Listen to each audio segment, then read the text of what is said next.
Amigos queridos, convidamos a todos a nos reunirmos em nome de Jesus, buscando nesse manancial de amor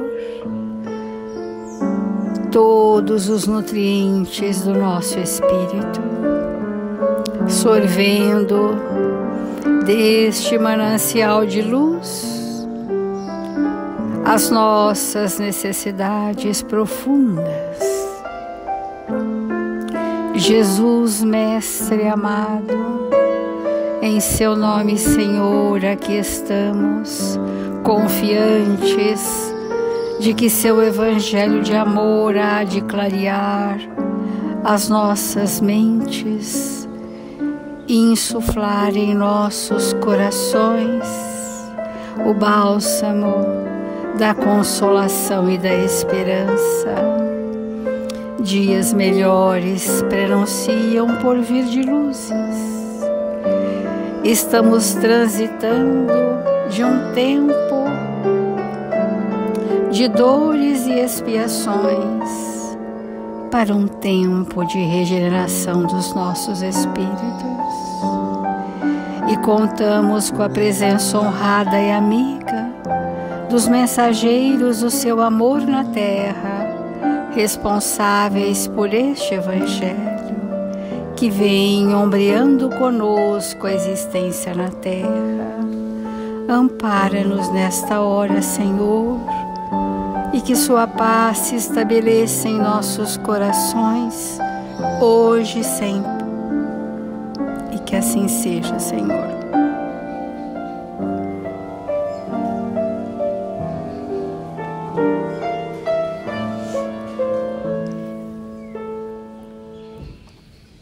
Do Evangelho segundo o Espiritismo, capítulo 13º, não saiba a vossa mão esquerda o que faz a direita.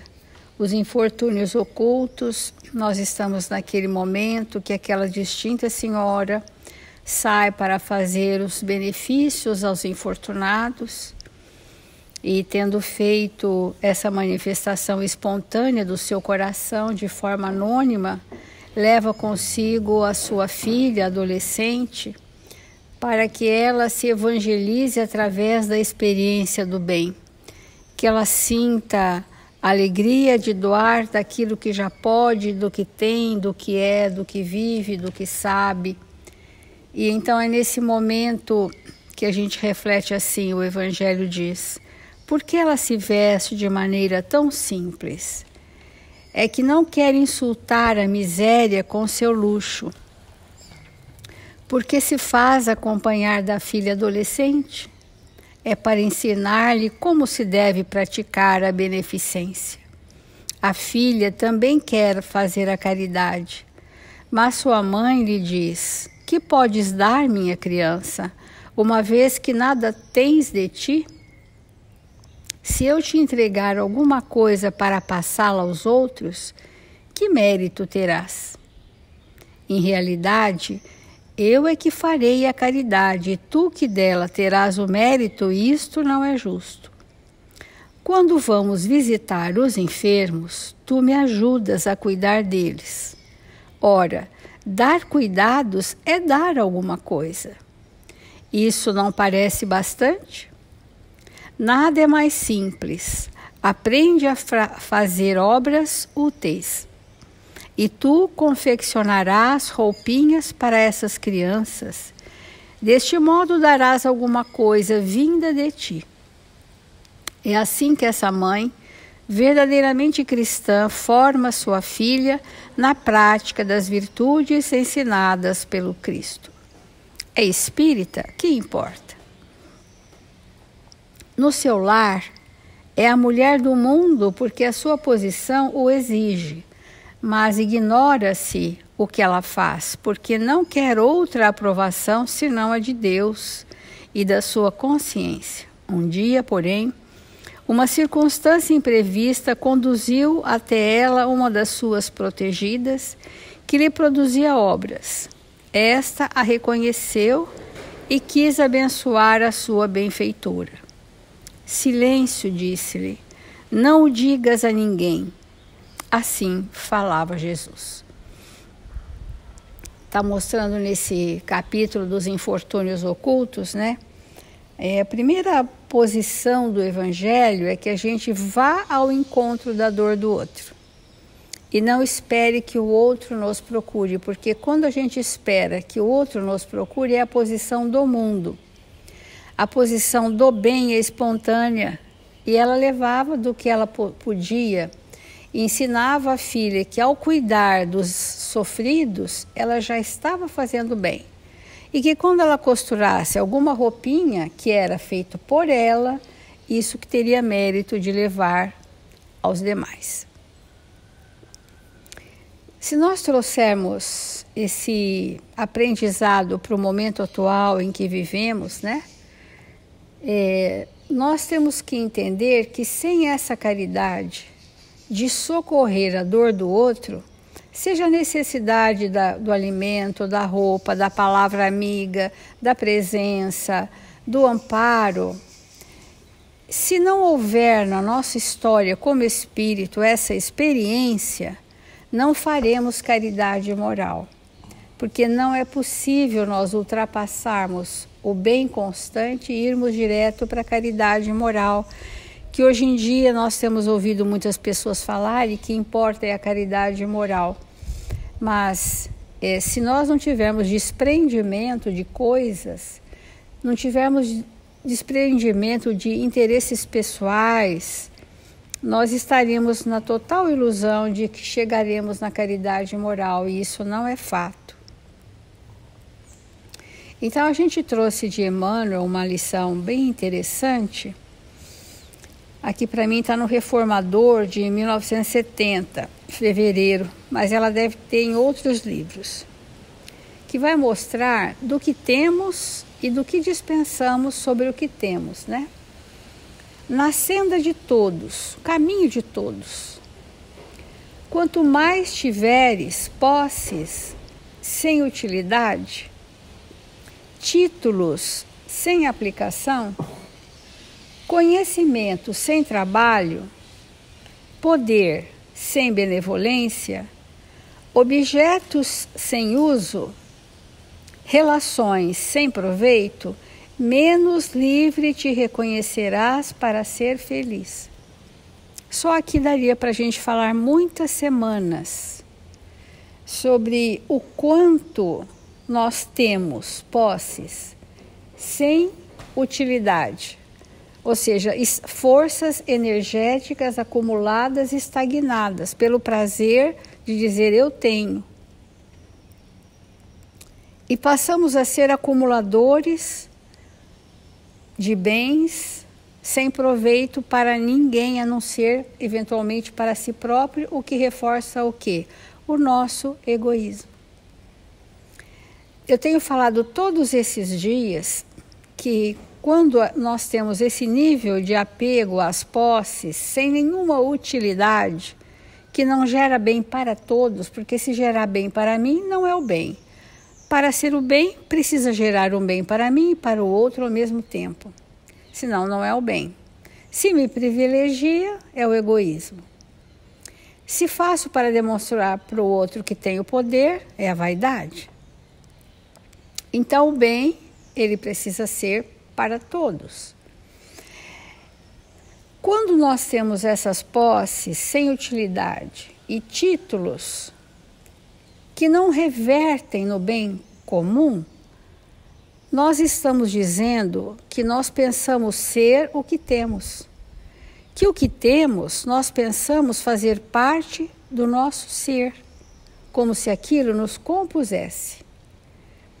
E esse pavor de retirar de nós o que está ali acumulado, sem utilidade, é como se arrancasse parte da nossa identidade. Porque, não sabendo ainda que espíritos somos, e nem tampouco viver como espíritos, nós pensamos ser o que temos.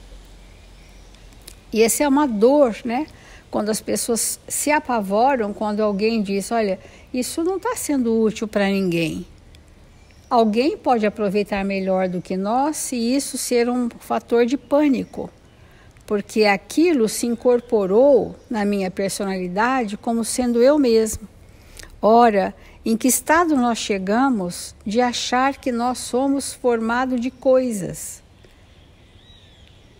Que nós somos coisas, somos títulos, somos status, somos nomes expressivos no ambiente onde se vive socialmente, e isso é o máximo da ilusão do espírito, achar que ele é as coisas. Muitas pessoas têm muito conhecimento sem trabalho nenhum, que é um prazer pessoal, e essa hipertrofia do intelecto vai gerar comprometimento com a lei de Deus, a ponto de consequência desse ato gerar muitas limitações da razão, do entendimento, né? Vai haver realmente um processo reeducativo de privação da lucidez da razão, porque o conhecimento inoperante, sem trabalho. Há pessoas que ocupam poder, cargos importantes, influentes em muitos aspectos da sociedade, mas não revertem para o bem coletivo. Então é um poder sem benevolência. Objetos sem uso e relações sem proveito, que são os relacionamentos superficiais e fúteis, menos livre estaremos para ser feliz. Vamos nesse caderninho que eu estou sugerindo todos os dias que a gente anote. E vocês não imaginam o que é um caderninho de anotações.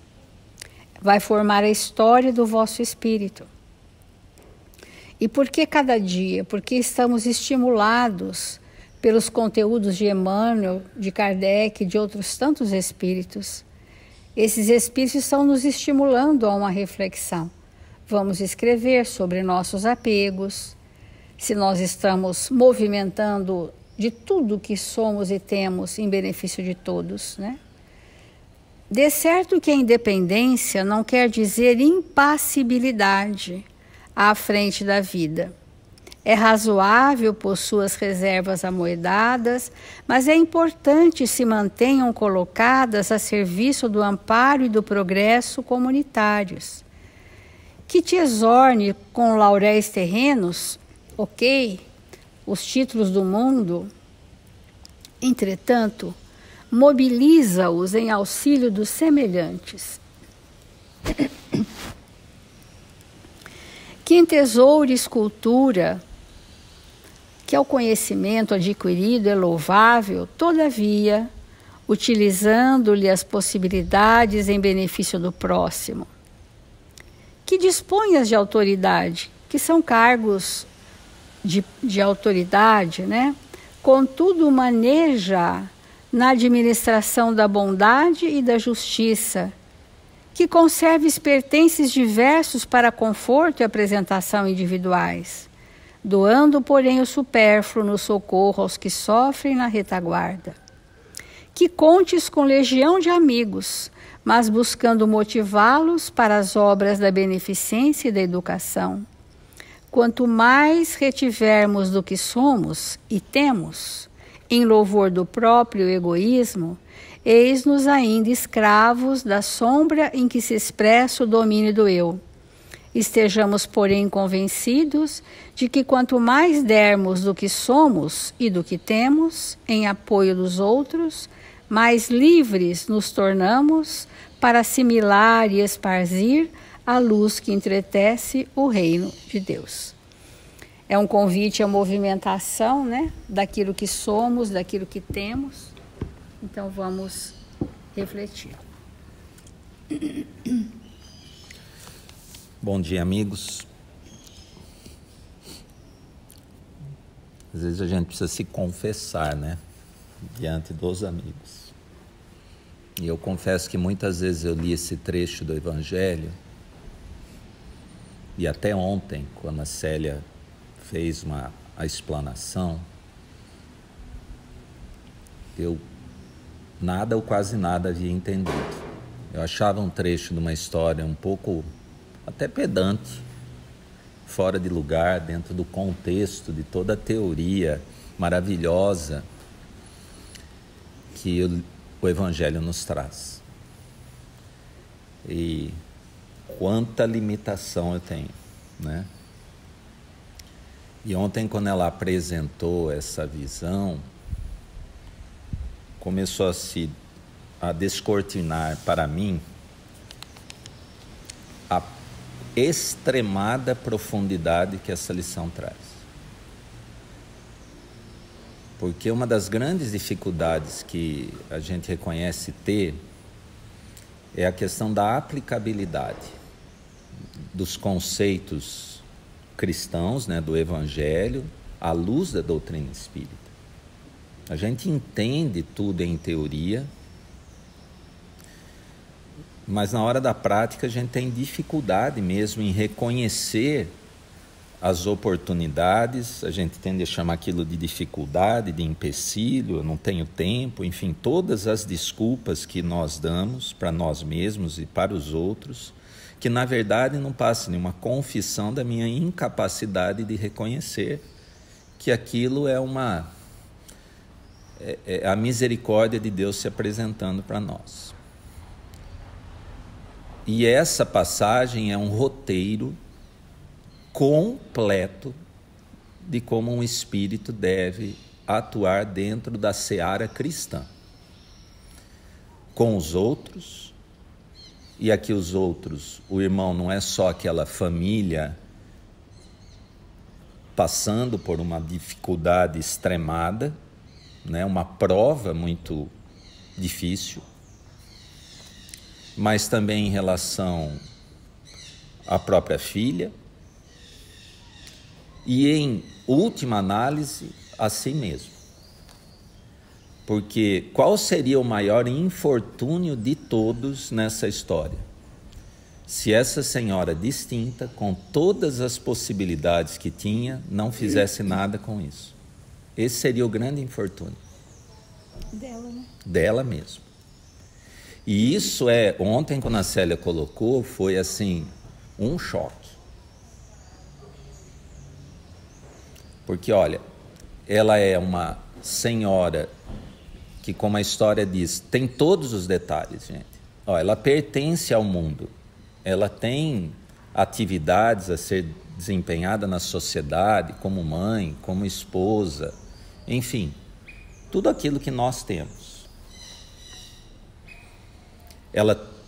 A gente obviamente reconhece pela história que ela tem algum acesso a recursos materiais, a gente não identifica como sendo essa a grande dificuldade dela.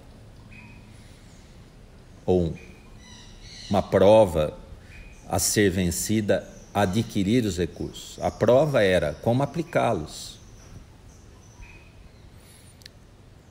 E tantas outras coisas que podem ser retiradas desse texto, né? Dá para fazer uma coisa assim de meses de estudo, né? Do anonimato, né? Desse exercício de eu não vou aparecer de jeito nenhum. Da educação do filho, até o detalhe que é filho adolescente, que quem tem filho sabe que essa é uma etapa que o fulcro traz enormes dificuldades, em que pais e mães precisam estar assim muito atentos a quais valores irão passar ao espírito, que está numa fase de conflitos, se não de tormentos. Todos os detalhes. Então, é profundamente impactante. E eu gostaria, dentro desse olhar, de trazer um texto que é do livro Opinião Espírita, que é uma psicografia do Chico e do Valdo Vieira, né? Então, portanto, Emmanuel e André Luiz, como costuma ser. E trazer um olhar para esse infortúnio que a senhora distinta evitou para si, porque No livro porque quando a gente trata de infortúnio, nós estamos tratando do tema da felicidade e da infelicidade. E preparatório para esse tema do Evangelho, no Livro dos Espíritos tem uma questão que o Kardec pergunta aos espíritos se é possível a felicidade relativa. E a resposta dos espíritos fala o seguinte: olha, geralmente a questão são as infelicidades que nós trazemos para nós mesmos. Esse é o problema maior. Então, que seria esse infortúnio oculto para ela mesma, caso não reconhecesse a oportunidade que se apresentava, para ela ser feliz nessa existência, dentro do que é possível. Então é sob o foco de quem tem a oportunidade, né? E do que a gente chama ou não chama de felicidade aqui. Então o tema é o capítulo 40, chama Felizes e Infelizes.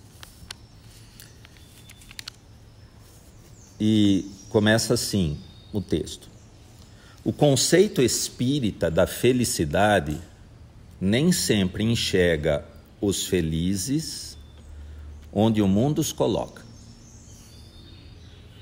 Ou seja, sob a ótica da doutrina espírita, nem sempre o que nós no mundo chamamos felicidade é felicidade. E muitas vezes aquilo que a gente chama de infelicidade no mundo é a felicidade sobre a ótica espírita. E aí ele vai trazer coisas bem para a gente refletir. Há pessoas que requisitam conforto demasiado, conforto material, até um conforto psicológico demasiado, que é o tal do ócio, na preocupação de serem felizes. Então há pessoas que acham que conforto é igual a felicidade e acabam infelizes, estiradas no tédio. E isso é muito, muito verdadeiro.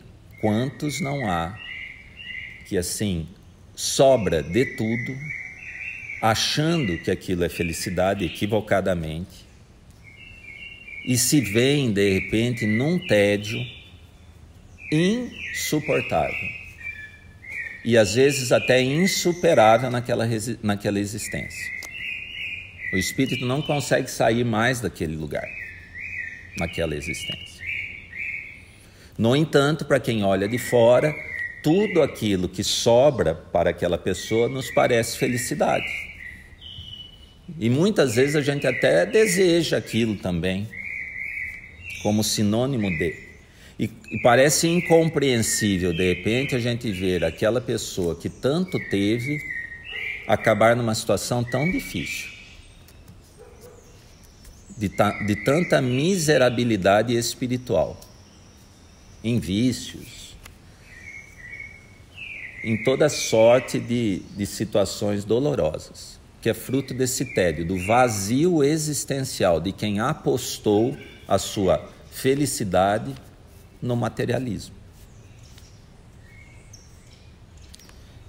Criaturas aparecem pleiteando destaque.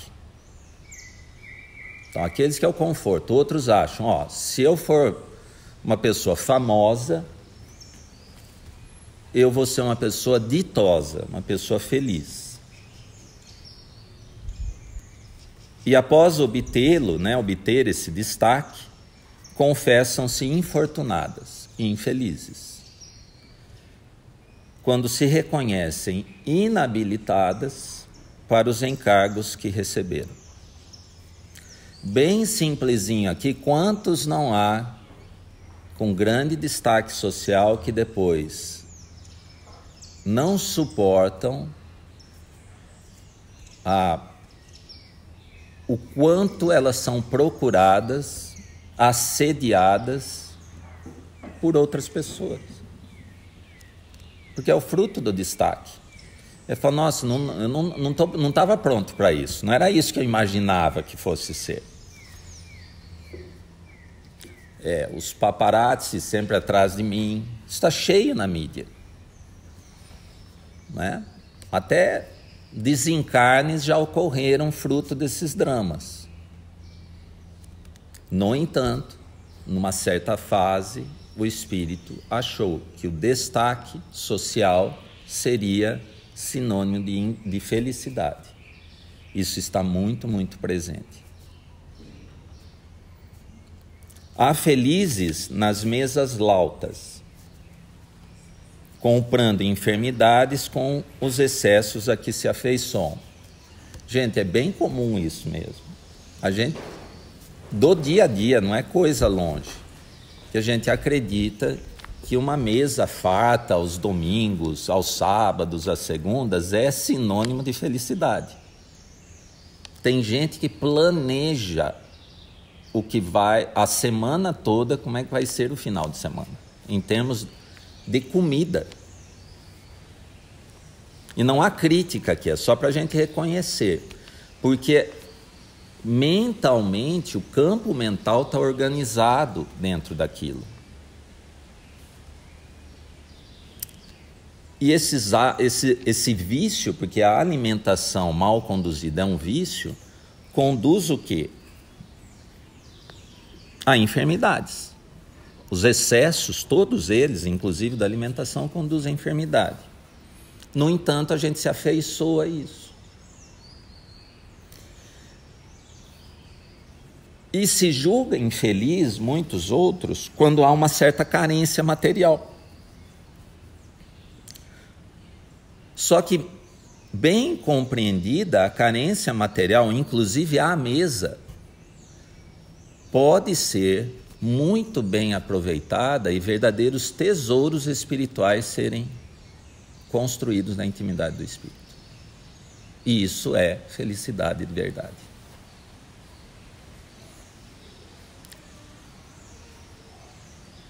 Em toda parte surpreendemos os felizes de saúde, que abusam da robustez, caindo na desencarnação prematura.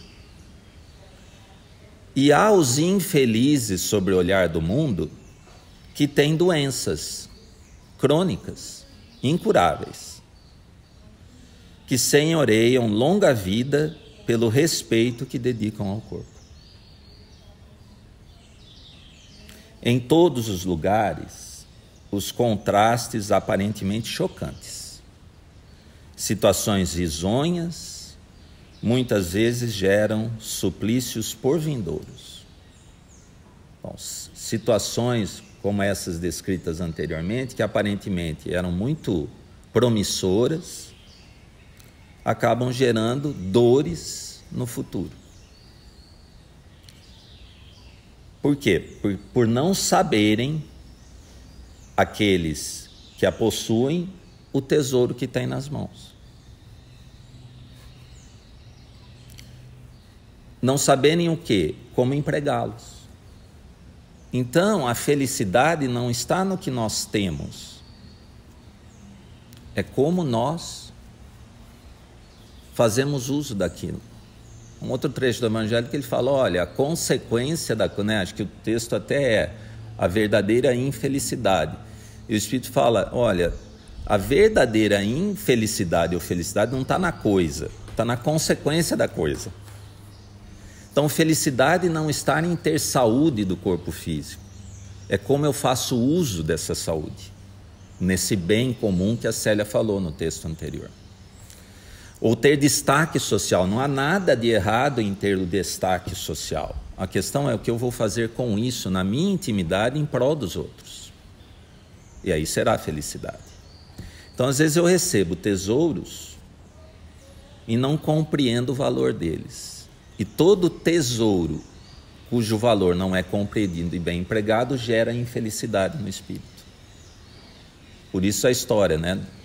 De que o rico, é muito difícil o rico passar pelo fundo da agulha lá e ser verdadeiramente feliz, porque é difícil o espírito, na etapa que nós estamos, compreender o valor da riqueza que lhe é conferida.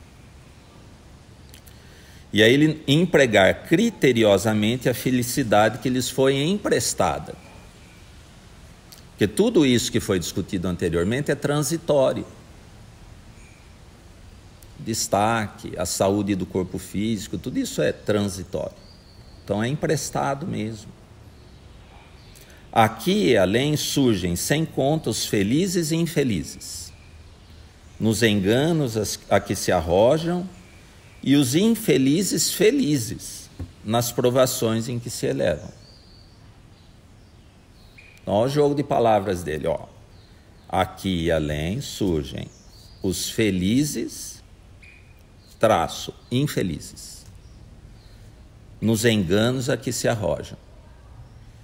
E há os infelizes, traço, felizes, nas provações em que se elevam. Sócrates, considerado infeliz porque foi condenado à morte, é o pai da filosofia. Ânitos é um general daquela época que foi um dos que participou da condenação de Sócrates. É uma história longa, não cabe aqui. Na época, ele foi imaginado como feliz. Ele estava defendendo a democracia. E ainda hoje, no conceito de muitos, esse tipo de postura é considerado como feliz, quem condena o outro. Mas, na verdade, ele é um carrasco. Nada mais que isso, naquela situação. Jesus, suposto infeliz, é o renovador do mundo. Barrabás, julgado feliz na época, porque escapou da morte, até agora, na memória dos homens, é o malfeitor. Apliquemos o entendimento espírita aos acontecimentos cotidianos, do dia a dia, e verificaremos que os felizes e os infelizes não estão qualificados pela abastança ou pela indigência que entremostrem nos quadros exteriores da vida. São e serão sempre aqueles que, em quaisquer circunstâncias, edificam a felicidade para os outros, é o que a Célia falou. É isso que determina a felicidade ou a infelicidade. De vez que as leis da vida determinam, seja a criatura medida pelas outras criaturas. A lei da vida determina que a nossa estatura será aferida pelas outras criaturas. Especificando que a felicidade ou a infelicidade articulada por alguém nos caminhos alheios se voltem matematicamente para quem os formou. Então a história do 1 grão gerará 100. É matemático. Então, esse era o comentário que a gente queria fazer hoje. Vamos à prece.